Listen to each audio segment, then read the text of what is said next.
యాదాద్రి భువనగిరి జిల్లాలో గీత కార్మికుడి ఐడియా అదుర్స్ అనిపించింది. పంతంగి గ్రామంలో లగ్గోని పాండు అనే గీత కార్మికుడు వినూత్నంగా కల్లు గీశాడు. వరుస వర్షాల నేపథ్యంలో తాటి చెట్టు పైకి ఎక్కకుండా క్రేన్ సహాయంతో కల్లు గీశాడు. వరుసగా 2 రోజులు కల్లు గీయకుంటే చెట్టు ఎండిపోతుంది అనే ఉద్దేశంతో ఈ ప్లాన్ వేశాడు. భారీ వర్షాల నేపథ్యంలో చెట్టు ఎక్కేటప్పుడు జారి కింద పడే అవకాశం ఉంది కాబట్టి క్రేన్ సహాయం తీసుకున్నాడు గీత కార్మికుడు పాండు. కాగా ఖర్చు భారాన్ని అధిగమించి మరి తాటి చెట్టును కంటికి రెప్పలా కాపాడుకుంటున్న పాండు నిర్ణయాన్ని అభినందించారు. తుఫాను వస్తుంది కానీ తుఫాను వల్ల మేము తాళ్ళెక్కలేకపోతున్నాము.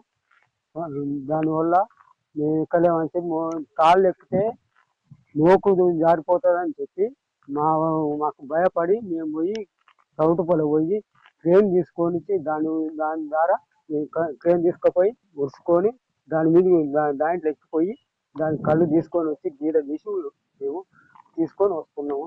దానివల్లనే మాకు అది అమ్ముకుంటేనే మాకు పొట్ట వెళ్తుంది. అది ఎండిపోతే మాకు చెట్టు ఎండిపోతే మాకు పొట్టకి వెళ్ళదని చెప్పి దాని ఏదో 10 రూపాయలు పోయినా సరే కానీ